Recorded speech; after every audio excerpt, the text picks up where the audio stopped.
So this video is about the other Boom Studios Power Rangers comic. It's about the Omega Rangers this time. This series is about Zach, Trini, and Jason as the Omega Rangers. It's in the same timeline as the Mighty Morphin Power Rangers series as well. And parts of me likes this story a lot better than the Mighty Morphin Power Rangers series. But that's pretty much it. Now let's get on with the story.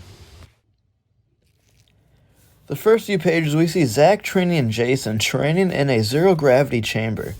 Since they are Omega Rangers now, they have to constantly practice fighting in space. We now see ourselves at Angel Grove Beach, and we see the Mighty Morphin Power Ranger team just hanging out, having some free time together. Then all of a sudden, Zach, Trini, and Jason appear, happily surprising the Mighty Morphin Power Ranger team. But Jason tells Tommy that they're not really there on vacation. Everybody teleports to the command center so they could explain everything. There's some life form in outer space called the Imperials. They have the power to wipe out whole planets, and they don't understand what their motives are. So the Omega Rangers chose to come to Zordon to see if he knows anything. But sadly, Zordon doesn't know much about the Imperials. In fact, he doesn't know anything at all. Nothing's in their database. Kimberly suggests that maybe those Imperial things are chasing Drakon, and that's why he's running. Zordon then explains to the Omega Rangers that Drakon is there.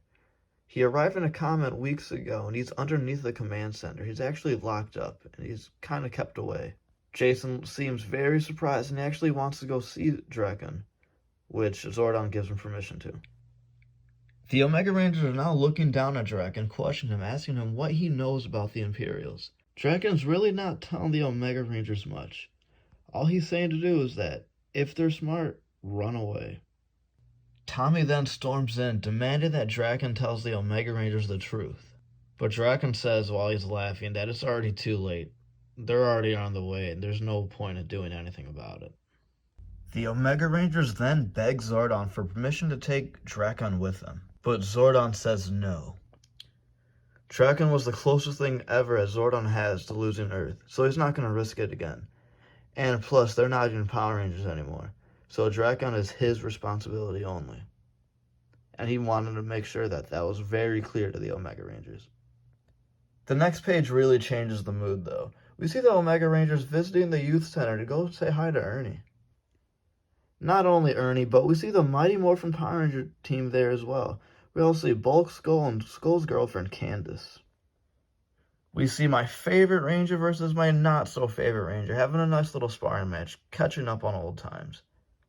Rocky then kind of tells Jason about the new Green Ranger, and the Green Ranger kind of gets him by surprise, and Rocky actually manages to land a hit on Jason.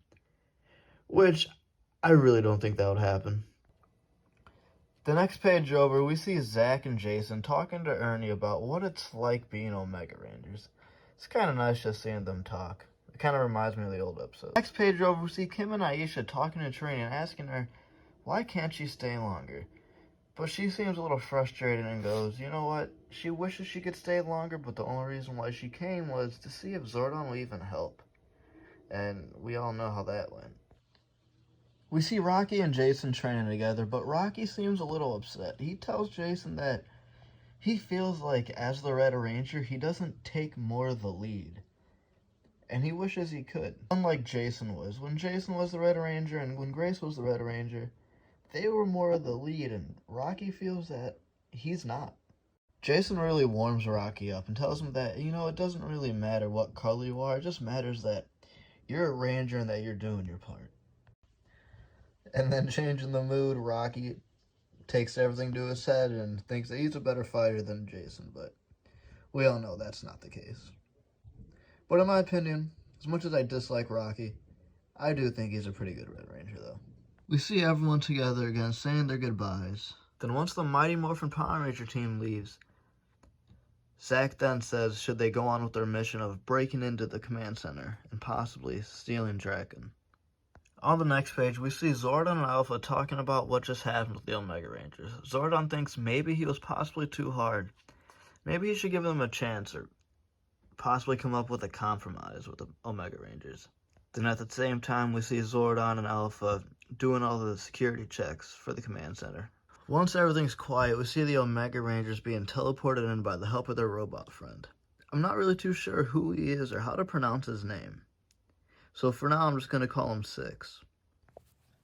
The next 2 pages are pretty quiet. We see the Rangers are sneaking into the command center, actually getting to Drakon himself. So there's really not that much dialogue in these 2 pages. I just think they're really cool, just action shots.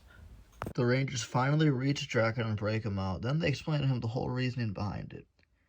Jason says the only reason why they're breaking him out is so they could help with the Imperial situation and that he could start repaying for all that he's done. As the Rangers are welcoming Drakon to the team, we see that Alpha wakes up from his recharge mode from the night.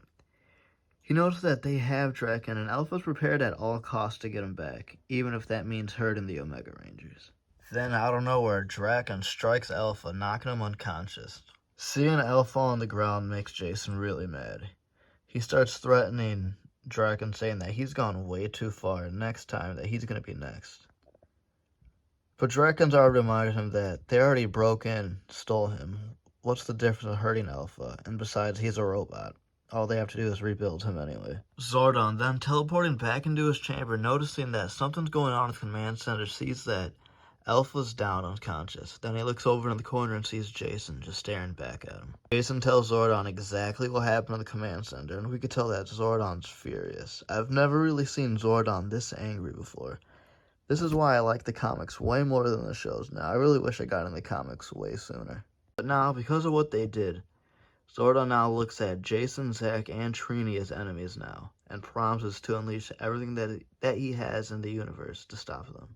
Then the very last page of the comics, probably my favorite page of them all, we see the whole gang together. We see Six, the robot, the cat guy I want to know more about, then the Omega Rangers, Trini, Jason, and Zack, then the new addition to the team, Drakon.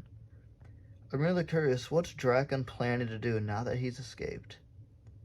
Then what's Zordon having planned to stop the Omega Rangers? So that's the end of the video. And if you watched it all, thank you so much. I really appreciate it. And if you did, I would really appreciate it more if you like and subscribe. I know you probably knew I was going to say that.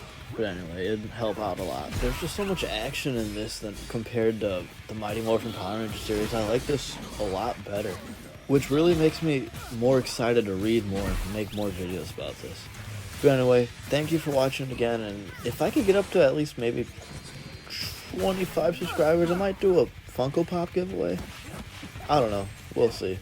But anyway, thank you again for watching. I really appreciate it, and promise the quality of these videos will get a lot better once I figure out how to do them a lot faster and more efficiently. But anyway, thanks again, and see you.